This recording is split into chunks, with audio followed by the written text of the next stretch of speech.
प्रसारण देखें। आज का हमारा टॉपिक बचत विरोधाभास, द पैराडॉक्स ऑफ थ्रिफ्ट, जिसे हम किफ़ायत विरोधाभास भी कह सकते हैं, मितव्ययिता का विरोधाभास भी कह सकते हैं। ये समष्टि अर्थशास्त्र का एक महत्वपूर्ण टॉपिक है जो किन्सियन का जो विश्लेषण था, आय एवं रोजगार सिद्धांत था, उसका एक महत्वपूर्ण भाग है। तो बचत विरोधाभास की अगर हम बात करते हैं, द पैराडॉक्स ऑफ थ्रिफ्ट जो है सबसे पहले 1714 में बर्नार्ड मेनविली के द्वारा अपनी एक पुस्तक प्रकाशित हुई थी, द फेबल ऑफ द बीस। उसमें इस सिद्धांत का, इस विरोधाभास का प्रतिपादन किया गया है, बचत विरोधाभास। अब आज के इस टॉपिक में हम पढ़ने वाले हैं कि बचत जो है वो एक सामाजिक गुण है या बुराई है। इसके बारे में हम आगे डिस्कस करेंगे। तो सबसे पहले हम देखते हैं कि बचत विरोधाभास जो है उसके बारे में जो क्लासिकल अर्थशास्त्री हैं उनका क्या मत हैं। तो जो क्लासिकल अर्थशास्त्री हैं, प्रतिष्ठित अर्थशास्त्री, उनमें से प्रमुख रूप से एडम स्मिथ की अगर हम बात करें या जे बी से जो हैं उनकी अगर हम बात करते हैं, तो जो क्लासिकल अर्थशास्त्री थे उनका क्या मानना था कि अर्थव्यवस्था में प्रत्येक व्यक्ति जो है उसे अपने भविष्य के लिए अपनी सीमित आय में से कुछ न कुछ तो उसको अवश्य बचाना चाहिए, क्योंकि व्यक्ति का जो भविष्य होता है वो अनिश्चित होता है, जोखिम भरा होता है। इसलिए प्रत्येक व्यक्ति को अपनी आय में से कुछ भाग अवश्य बचाना चाहिए। मतलब बचत करना एक निजी गुण है, प्रत्येक व्यक्ति को बचत करनी चाहिए, उसका जो खर्चा है उसको कम करना चाहिए, जबकि अपनी जो बचत है वो अधिक करनी चाहिए। तो जिस प्रकार से एक व्यक्ति जो है उसे बचत करनी चाहिए, खर्चा कम करना चाहिए, उसी तरीके से समाज में रहने वाले जो सभी व्यक्ति हैं उनके द्वारा जो बचत की जाएगी उसको हम क्या कहेंगे, सामाजिक बचत कहते हैं। तो जो क्लासिकल अर्थशास्त्री हैं वो क्या कहते हैं कि सभी लोगों को भी बचत करनी चाहिए, जिससे अर्थव्यवस्था में क्या होगा, सामाजिक बचत जो है वो बढ़ेगी। और जब अर्थव्यवस्था में सामाजिक बचत जो होती हैं अगर वो बढ़ती हैं तो ऐसी स्थिति में इस बचत का जो प्रयोग है वो उत्पादन कार्यों में किया जाता है। उत्पादन कार्यों में इस बचत का प्रयोग करने से अर्थव्यवस्था में नई आय का सृजन होता है, और उत्पादन कार्यों में लगाने से नई आय का सृजन होता है। ठीक है, नई आय का सृजन अगर होगा अर्थव्यवस्था में तो इससे एक तरह से क्या होगा, उत्पादन, आय, रोजगार, इन सभी का जो स्तर है वो बढ़ेगा। तो कहने का मतलब है कि जो क्लासिकल अर्थशास्त्री थे वो समाज में बचत को प्रोत्साहित करने के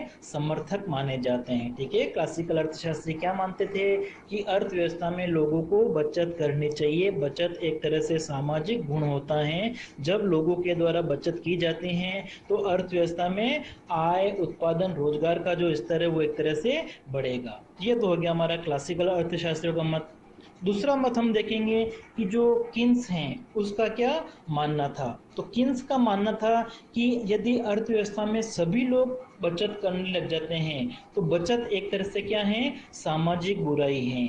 एक व्यक्ति अगर कोई खर्चा करता है तो वो दूसरे व्यक्ति के लिए क्या होती है, आय होती है। कहने का मतलब एक व्यक्ति के द्वारा जो खर्चा किया जा रहा है जिसको हम कहते हैं उपभोग व्यय, वो दूसरे व्यक्ति के लिए आय का निर्माण करती हैं। और यदि सभी व्यक्ति जो हैं अर्थव्यवस्था में अगर वो बचत करने लग जाएंगे तो ऐसी स्थिति में जो खर्चा है वो कम हो जाएगा। कहने का मतलब जो समग्र मांग का स्तर है वो कम हो जाएगा, और समग्र मांग का स्तर अगर कम हो जाता है, लोगों का जो खर्चा है कम हो जाता है, तो मांग में कमी आ जाएगी। और जब वस्तुओं एवं सेवाओं की जो मांग है अगर वो कम हो जाती हैं तो इस स्थिति में इन वस्तुओं सेवाओं की जो कीमतें हैं उनमें कमी आ जाएगी। ठीक है, मांग में कमी आने से वस्तुओं एवं सेवाओं की कीमतें कम हो जाएगी, और वस्तुओं एवं सेवाओं की कीमतें कम हो जाती हैं तो जो उद्यमी हैं, उत्पादक हैं, उनका लाभ का जो स्तर है उसमें कमी आ जाएगी, लाभ में गिरावट आ जाएगी। और जब लाभ में गिरावट आ जाएगी तो इस स्थिति में नया उत्पादन कार्य जो है उसको प्रेरणा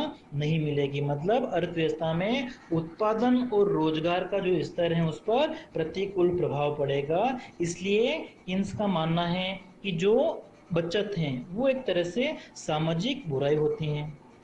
अब दूसरी तरफ अगर हम बात करते हैं तो बचत करना एक तरह से व्यक्तिगत गुण माना जाता है। किसी व्यक्ति की अगर हम बात करते हैं तो एक व्यक्ति अगर बचत करता है तो उसे समाज में अच्छा माना जाता है। ठीक है, क्यों? क्योंकि जब उस व्यक्ति के द्वारा बचत की जाती है तो बचत में वृद्धि होने से जो संपत्ति हैं वो बढ़ती हैं, ठीक है। जब व्यक्ति बचत करता है तो बचत करने से उसका बचतें भी बढ़ती हैं और उसका जो धन है, संपत्ति है, वो भी बढ़ती है। कहने का मतलब क्या हो गया कि बचत एक तरह से व्यक्तिगत गुण होता है, वो व्यक्तिगत स्तर की अगर हम बात करते हैं तो उसको अच्छा माना जाता है। साथ ही दूसरी ओर अगर हम देखते हैं तो बचत जो है वो सार्वजनिक गुण भी हो सकता है। जब अर्थव्यवस्था में बचतें अधिक होती हैं तो बचतें अधिक होने का मतलब क्या है, लोगों का जो उपभोग व्यय है वो कम हो जाएगा। लोगों का उपभोग व्यय अगर कम होता है तो इस स्थिति में पूंजीगत वस्तुओं का उत्पादन करने के लिए अर्थव्यवस्था में अधिक मात्रा में संसाधन उपलब्ध हो जाएंगे, क्योंकि लोगों के द्वारा जो खर्चा किया जा रहा है, उपभोग व्यय एक तरह से क्या है, कम है।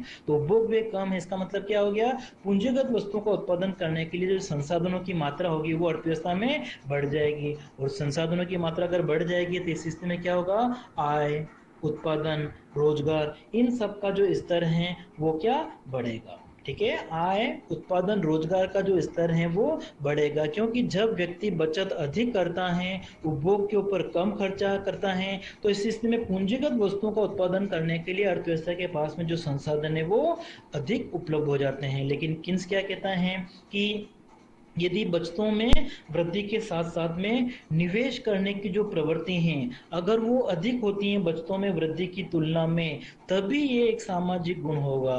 बचत जो है वो सामाजिक गुण कब माना जाएगा, जब बचतों में वृद्धि के साथ साथ में अर्थव्यवस्था में जो निवेश में वृद्धि हो रही है वो अधिक हो। जब निवेश में अधिक वृद्धि होगी तो ऐसी स्थिति में आय का जो स्तर है वो अर्थव्यवस्था में क्या होगा, और अधिक होगा। तब जो बचत है वो सामाजिक हो सकती है। लेकिन जब बचत करने की प्रवृत्ति में अगर वृद्धि होती है लेकिन निवेश करने की जो प्रवृत्ति है उसमें वृद्धि नहीं हो, निवेश में वृद्धि नहीं हो, कौन से निवेश की बात कर रहे हैं हम, स्वायत्त निवेश। तो जब बचतों में वृद्धि के साथ साथ में स्वायत्त निवेश अगर नहीं बढ़ता है, स्वायत्त निवेश की प्रवृत्ति अगर स्थिर रहती है, तो ऐसी स्थिति में बचत एक क्या मानी जाएगी, सामाजिक बुराई मानी जाएगी। ठीक है, बचत क्या हो जाएगी, सामाजिक बुराई। ठीक है, तो ये हमने पढ़ लिया कि किन्स क्या कहता है कि जब अर्थव्यवस्था में बचत प्रवृत्ति बढ़ने के साथ में निवेश प्रवृत्ति बढ़ती है, निवेश प्रवृत्ति अगर अधिक होती है तो ये सामाजिक गुण होगा, लेकिन निवेश प्रवृत्ति अगर नहीं बढ़ती है तो सामाजिक बुराई होगा।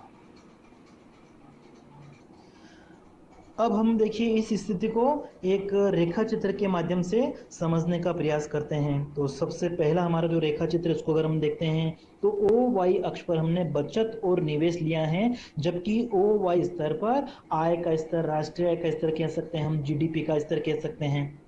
तो प्रथम डायग्राम जो रेखा चित्र उसमें हमने निवेश किस प्रकार का लिया है, स्वायत्त निवेश लिया है, जो आय के स्तर से प्रभावित नहीं होता है, इसलिए आय के समानांतर वक्र है हमारा ये, जबकि ये हमारा बचत वक्र है, और ये ई बिंदु पर संतुलन की स्थिति है जहां पर बचत और निवेश बराबर हैं। ऐसी स्थिति में राष्ट्रीय आय का जो स्तर है वो कितना है, ओ से लेकर वाई तक है। अब यहाँ पे अगर हम मान लेते हैं कि माना कि अर्थव्यवस्था में जो लोग हैं वो अधिक बचत करना लग जाते हैं, ठीक है, लोग एक तरह से अधिक मितव्ययी हो जाते हैं, तो अधिक मितव्ययी हो जाते लोग तो निवेश वक्र जो है उस पर तो कोई प्रभाव नहीं पड़ेगा, लेकिन लोगों के अधिक मितव्ययी होने से जो बचत वक्र है वो ऊपर की ओर शिफ्ट हो जाएगा और क्या बन जाएगा, S1। ठीक है, नया हमारा जो बचत वक्र, जब अर्थव्यवस्था में लोग एक तरह से अधिक मितव्ययी हो जाते हैं, बचत करने लग जाते हैं, तो जो बचत वक्र है वो ऊपर शिफ्ट होकर क्या बन जाता है, S1 बन जाता है। ऐसी स्थिति में नया संतुलन स्तर जो है वो कहाँ पे स्थापित होता है, E1 पर। तो यहाँ अगर हम देखते हैं तो आय का जो स्तर है वो अर्थव्यवस्था में कम हो जाता है। पहले कितना था, O से लेकर Y था। जब लोग अर्थव्यवस्था में बचत करने लग जाते हैं तो इस स्थिति में राष्ट्रीय आय का जो स्तर है वो कम होकर कितना हो जाता है, O से लेकर Y1 रह जाता है। लेकिन यहाँ पर हमको एक चीज ध्यान रखनी है कि नया संतुलन बिंदु जो E से E1 पर स्थापित हुआ है, तो यहाँ पर जो बचत है वो एक तरह से पहले जितनी है, कहने का मतलब कि जो ई स्तर पर बचत का लेवल था वो ही स्तर E1 पर भी है। मतलब एक तरह से क्या हुआ, लोगों के द्वारा जो अधिक बचत करने की इच्छा है वो एक तरह से हतोत्साहित हो जाएगी, उसमें कमी आ जाएगी। क्यों, क्योंकि इससे राष्ट्रीय आय का जो स्तर है वो एक तरह से क्या हो जाता है, कम हो जाता है। इसलिए हम मितव्ययिता का विरोधाभास कहते हैं इसको क्या मानते हैं हम, बचत का विरोधाभास, कि लोगों के द्वारा जब अर्थव्यवस्था में बचतों में वृद्धि की जाती हैं तो तो बचतों में वृद्धि करने से बचत वक्र जो है वो ऊपर शिफ्ट हो जाता है, और बचत वक्र के ऊपर शिफ्ट होने पर जो राष्ट्रीय आय का स्तर है वो पहले की तुलना में क्या हो जाता है, कम हो जाता है। तो बचतों में वृद्धि होने से राष्ट्रीय आय का स्तर एक तरह से क्या हो गया है, कम हो गया है। ठीक है, इसलिए इसको हम कहेंगे मितव्ययिता का विरोधाभास। तो ये तो हमने बात की थी स्वायत्त निवेश की। अगर हम अर्थव्यवस्था में प्रेरित निवेश की बात कर रहे हैं, तो प्रेरित निवेश की स्थिति में भी मितव्ययिता का जो विरोधाभास है उसको हम समझ सकते हैं। तो जब प्रेरित निवेश की बात करते हैं तो प्रेरित निवेश वक्र जो होगा वो हमारा थोड़ा ऊपर की ओर बढ़ता होगा, मतलब आय में वृद्धि के साथ साथ में प्रेरित निवेश जो है वो बढ़ता है। और ये हमारा है बचत वक्र है, ये हमारा संतुलन स्तर है। ई बिंदु पर राष्ट्रीय आय की मात्रा कितनी उस समय ओ से लेकर वाई तक है। जब अर्थव्यवस्था में माना कि किसी कारण से जैसे लोगों में एक तरह से मितव्यय होने की प्रवृत्ति पाई जाती है, तो ऐसी स्थिति में बचत वक्र जो है, लोगों के द्वारा अगर बचतों में वृद्धि की जाती है तो बचत वक्र ऊपर शिफ्ट होकर क्या बन जाएगा, S1 बन जाएगा। और नया संतुलन स्तर जो है वो हमारा कहाँ पे स्थापित हो जाएगा, E1 बिंदु पर स्थापित हो जाता है। इस बिंदु पर कहने का मतलब क्या है, पहले E बिंदु पर संतुलन था और अब कहाँ पे स्थापित हो गया है, E1 पर। तो राष्ट्रीय आय का जो स्तर है पहले कितना था, OY था, और अब उसमें क्या हो गई, गिरावट आ गई। अब कितना हो गया है, केवल Y1 हो गया है। मतलब क्या हुआ कि जब लोगों के द्वारा अर्थव्यवस्था में बचतों में वृद्धि की जाती है, तो बचतों में वृद्धि करने से एक तरह से क्या होता है, निवेश की जो दर है वो भी एक तरह से क्या हो जाती है, कम हो जाती है। प्रेरित निवेश की हम बात कर रहे हैं कि जब अर्थव्यवस्था में बचतों में वृद्धि होती है तो निवेश की दर में भी एक तरह से क्या होती है, गिरावट आ जाती है, और जिससे एक तरह से क्या होता है, राष्ट्रीय आय का जो स्तर है वो एक तरह से कम हो जाता है। मतलब लोगों ने अधिक बचत करने का प्रयत्न किया था, लेकिन वास्तव में उनकी जो बचतें हैं वो कम हो पाई हैं। जितना उन्होंने प्रयास किया था उतनी बचतें नहीं हो पाती हैं प्रेरित निवेश की स्थिति में अगर हम बात करते हैं। ठीक है, तो इसको भी हम कह सकते हैं, ये भी एक तरह से क्या है, मितव्ययिता का विरोधाभास को स्थिति को समझाता है। मतलब स्वायत्त निवेश हो चाहे प्रेरित निवेश हो, दोनों ही स्थितियों में अर्थव्यवस्था में मितव्ययिता का जो विरोधाभास है उसको हम समझ सकते हैं। और निष्कर्ष रूप से अगर हम देखते हैं तो मितव्ययिता का जो विरोधाभास है वो एक तरह से क्या बताता है कि बचत करना एक निजी गुण है। मतलब एक व्यक्ति के लिए बचत करना अच्छा हो जाता है, अच्छा माना जाता है, लेकिन समाज में यदि सभी व्यक्ति बचत करने लग जाएंगे, सामाजिक बचत हम की बात करते हैं, तो सभी लोगों के द्वारा जो बचत की जाती है वो एक तरह से क्या होती हैं, सार्वजनिक बुराई होती हैं, क्योंकि इससे अर्थव्यवस्था में उत्पादन, आय, रोजगार का जो स्तर है वो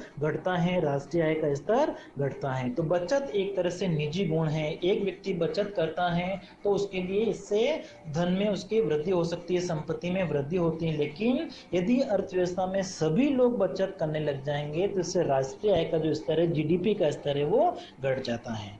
एम्प्लॉयमेंट मल्टीप्लायर, रोजगार गुणक क्या होता है, इस टॉपिक के बारे में आज के इस वीडियो में हम डिस्कस करेंगे। तो चलिए स्टार्ट करते हैं।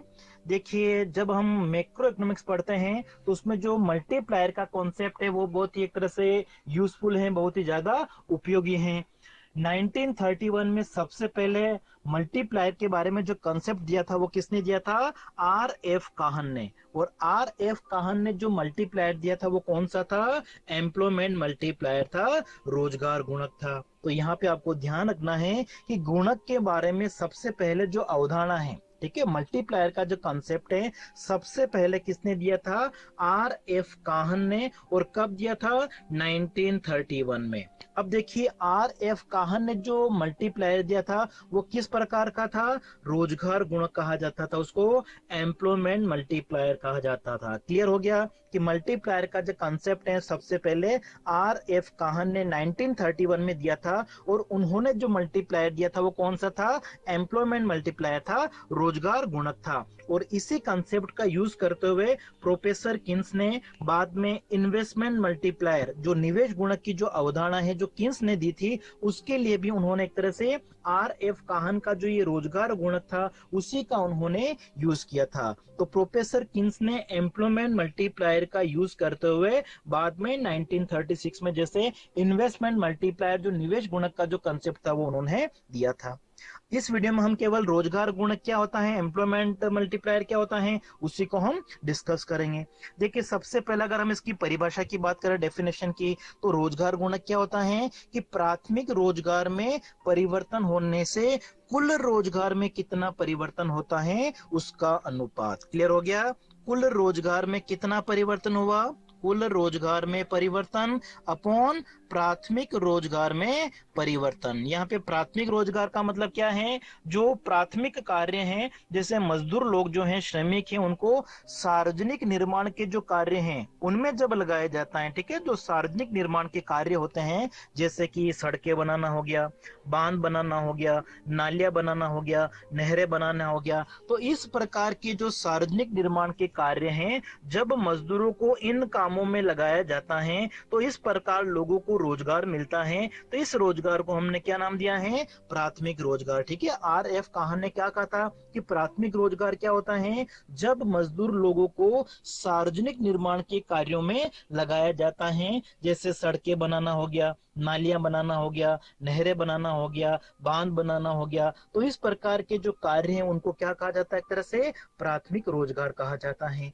और द्वितीयक या तृतीयक रोजगार का मतलब क्या होता है, इसके अलावा बचे हुए जैसे उद्योग धंधों में जो लोग लगे हुए हैं, व्यापार, परिवहन, बैंकिंग, बीमा, ये समस्त प्रकार की जो सेवाएं हैं वो किसके अंतर्गत आ गई हैं, द्वितीयक एवं तृतीयक क्षेत्र के अंतर्गत। तो देखिए आर एफ काहन जो है उनका क्या मानना था कि जब लोगों को प्राथमिक रोजगार कार्यों में लगाया जाता है, उनको जो निर्माण कार्य हैं, सड़कें बनाना, नालियां बनाना, इस प्रकार के कामों में जब रोजगार पे लगाया जाता है तो इस स्थिति में क्या होता है, इन मजदूरों को, श्रमिकों को काम मिलता है, क्योंकि पहले ये एक तरह से क्या थे, बेरोजगार थे, लेकिन जब इनको इन कार्यों में लगाया जाता है तो ऐसी स्थिति में इनके पास में आय के जो संसाधन है वो उपलब्ध हो जाते हैं, इनके पास में एक तरह से क्या होती हैं, आय आती हैं। और जब लोगों के पास में आय आती है, श्रमिकों के पास में मुद्रा के रूप में आय प्राप्त होती है, तो इससे अर्थव्यवस्था में जो कुल मांग है वस्तुओं एवं सेवाओं की, कुल मांग बढ़ेगी।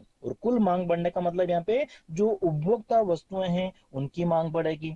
और जब श्रमिकों को आय मिलती है, वस्तु सेवाओं की कुल मांग बढ़ती है, तो जो उपभोग वस्तु प्रधान उद्योग हैं, ठीक है, उनको एक तरह से उत्पादन बढ़ाने की प्रेरणा मिलेगी। क्लियर हो गया कि जब श्रमिकों को रोजगार पर लगाया जाता है तो उनको आय की प्राप्ति होती है। जब श्रमिकों के पास में पैसा आएगा तो उस पैसे से वो क्या करेंगे, वस्तु एवं सेवाओं की मांग करेंगे, जिससे अर्थव्यवस्था में वस्तु एवं सेवाओं की जो कुल मांग है वो बढ़ेगी। और जब वो वस्तुओं की मांग करेंगे तो जो उपभोक्ता वस्तु बनाने वाले उद्योग हैं उनको भी एक तरह से क्या होगा, रोजगार बढ़ाने की प्रेरणा मिलेगी, क्योंकि नया उत्पादन करने के लिए उनको नए लोगों को काम पे रखना पड़ेगा। तो इसका मतलब क्या हो गया कि उपभोग वस्तुओं की मांग बढ़ने से जो द्वितीयक और तृतीयक क्षेत्र हैं उनमें एक तरह से नए नए लोगों को रोजगार पर लगाया जाएगा, उनको अपनी उत्पादन क्षमता बढ़ाने का एक तरह से वो प्रयत्न करेंगे। नई नई जो मशीनें हैं, पूंजीगत संयंत्र हो सकते हैं, नए नए प्लांट हो सकते हैं,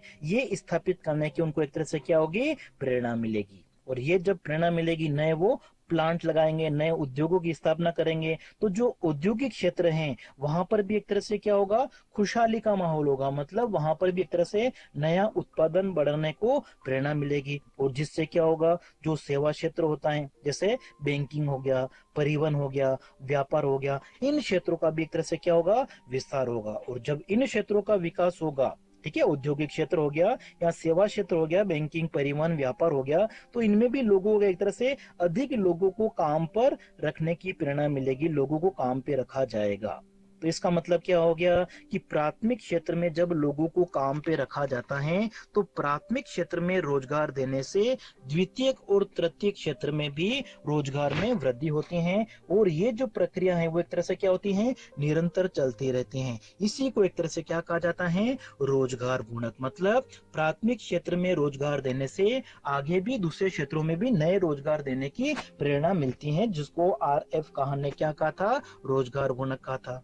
अब देखिए रोजगार गुणक को हम एक फॉर्मूले के रूप में अगर लिखना चाहें तो देखिए ऐसे लिख सकते हैं, के डैश इक्वल टू क्या होता है, delta n upon delta n one. इसका मतलब क्या हो गया, ये जो के डैश है या जो K1 है वो एक तरह से किसको दर्शा रहा है, एम्प्लॉयमेंट मल्टीप्लायर को, रोजगार गुणक को दर्शा रहा है।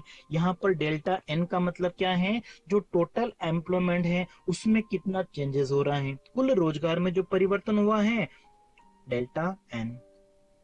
ठीक है, चेंज इन टोटल एम्प्लॉयमेंट कह सकते हैं। और डेल्टा एन वन का मतलब हमने यहाँ पे क्या मान लिया है कि जो प्राथमिक रोजगार है उसमें कितना चेंजेस हो रहा है, चेंज इन प्राइमरी एम्प्लॉयमेंट, प्राथमिक रोजगार में जो परिवर्तन हुआ है डेल्टा एन वन। और डेल्टा एन का मतलब टोटल एम्प्लॉयमेंट में कितना चेंज हुआ, यहाँ पे टोटल एम्प्लॉयमेंट डेल्टा एन का मतलब क्या हो गया, यहाँ पे प्राथमिक द्वितीयक और तृतीयक क्षेत्र में जो रोजगार मिला हुआ है उसको मिला के एक तरह से हमने क्या कर दिया, कुल रोजगार को डेल्टा एन का है। और डेल्टा एन वन का मतलब क्या है, केवल प्राथमिक क्षेत्र का जो रोजगार है, प्राथमिक रोजगार, जिसको RF काहन ने कहा था। तो इस तरीके से हम फॉर्मूले के रूप में लिख सकते हैं।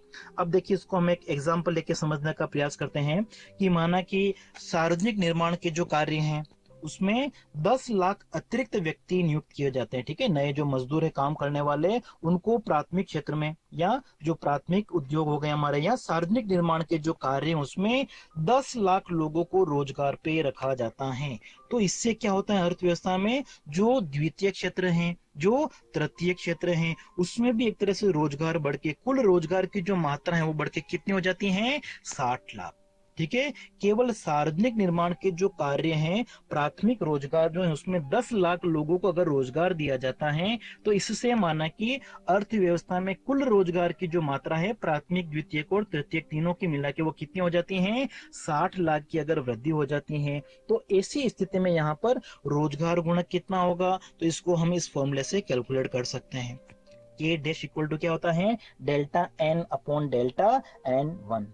यहाँ पर डेल्टा एन का मतलब क्या हो गया, 60 लाख। ठीक है, टोटल एम्प्लॉयमेंट कितना है, 60 अपॉन प्राइमरी एम्प्लॉयमेंट कितना है, प्राथमिक जो कार्य थे सार्वजनिक निर्माण के कार्य थे उसमें 10 लाख लोगों को रखा गया था। तो इसको अगर हम सोल्व करते तो कितना आ रहा है, 6 आ रहा है। इसका मतलब क्या हो गया, रोजगार गुणक जो है हमारा वो कितना है, यहाँ पे 6 है। तो यहां तक तो आपको समझ में आ गया होगा कि प्राथमिक रोजगार में अगर लोगों को रोजगार पे रखा जाता है तो इससे आगे अर्थव्यवस्था में जो द्वितीय क्षेत्र हैं और तृतीय क्षेत्र हैं इसमें भी रोजगार में वृद्धि होती है। और इसी को RF काहन ने क्या कहा था, रोजगार गुणक का था।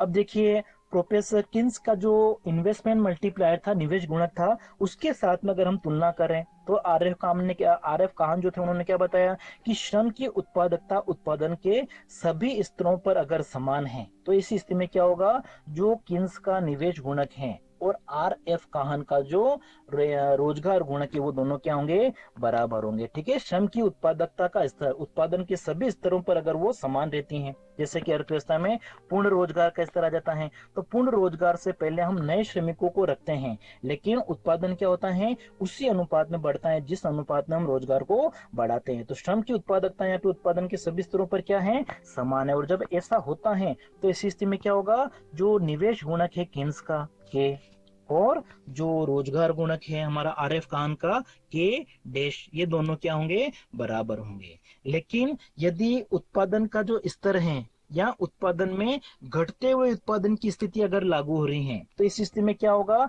जो के डैश है मतलब जो रोजगार गुणक है वो निवेश गुणक की तुलना में क्या होगा, ज्यादा होगा। घटते हुए उत्पादन की स्थिति का मतलब क्या हो गया कि जब अर्थव्यवस्था में जो पूर्ण रोजगार का स्तर है, पूर्ण रोजगार से थोड़ा हम पहले कह सकते हैं, यदि अतिरिक्त श्रमिकों को रोजगार पर रखा जाता है तो रोजगार में वृद्धि के साथ साथ में जो श्रम की उत्पादकता है वो घटती है, क्योंकि जब रोजगार अधिक दिया जाएगा तो अधिक रोजगार देने से जो अच्छे कार्य कुशल जो श्रमिक हैं, मजदूर हैं, उनकी संख्या धीरे धीरे क्या हो जाती है, कम हो जाती है। तो रोजगार की मात्रा बढ़ने के साथ हम पूर्ण रोजगार के स्तर के आसपास की बात कर रहे हैं कि जब अधिक लोगों को रोजगार दिया जाएगा तो अर्थव्यवस्था में जो कुशल श्रमिक हैं, प्रशिक्षित मतलब जिनको ट्रेनिंग मिली हुई है, इस प्रकार की जो लेबर है वो की तरह से क्या होगी, कम हो जाएगी। और ऐसी स्थिति में क्या होगा, अर्थव्यवस्था में घटते हुए उत्पादन की स्थिति आ जाएगी। और अगर ऐसी स्थिति है तो क्या होगा, हमारा जो रोजगार गुणक है वो क्या होगा, इसके निवेश गुणक की तुलना में ज्यादा होगा।